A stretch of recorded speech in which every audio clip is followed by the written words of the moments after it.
Have you ever wondered why stress makes you crave sugar and fat and not broccoli?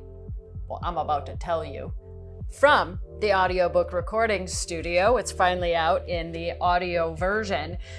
But as I was reading the book, recording it, there were some things where I was like, forgot about that amazing nugget. You need to know this. So here we go.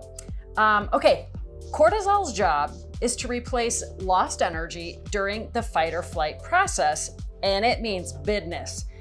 It wants to do it in the most efficient and effective way possible. It makes us seek out the most energy-rich sources of food, sugar and fat.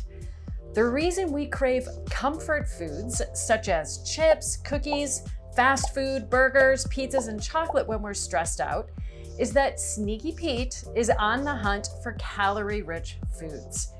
We eat large amounts of high-fat, high-sugar foods in an attempt to comfort ourselves, but the double-edged sword is that they ultimately add more stress to the system in several ways.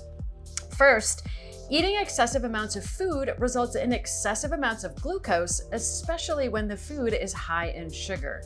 And in turn, excessive amounts of glucose require excess amounts of insulin to get blood glucose levels back down into the ideal range.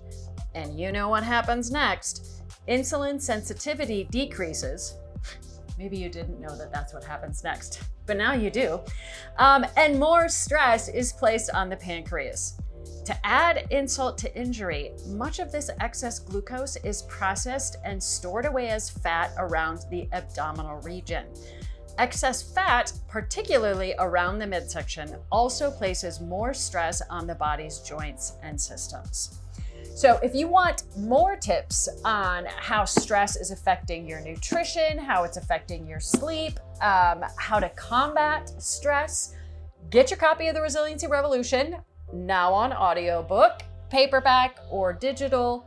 If you have a great name for the series, Jen suggested Advice from the Armoire. Not bad. Let me know your thoughts.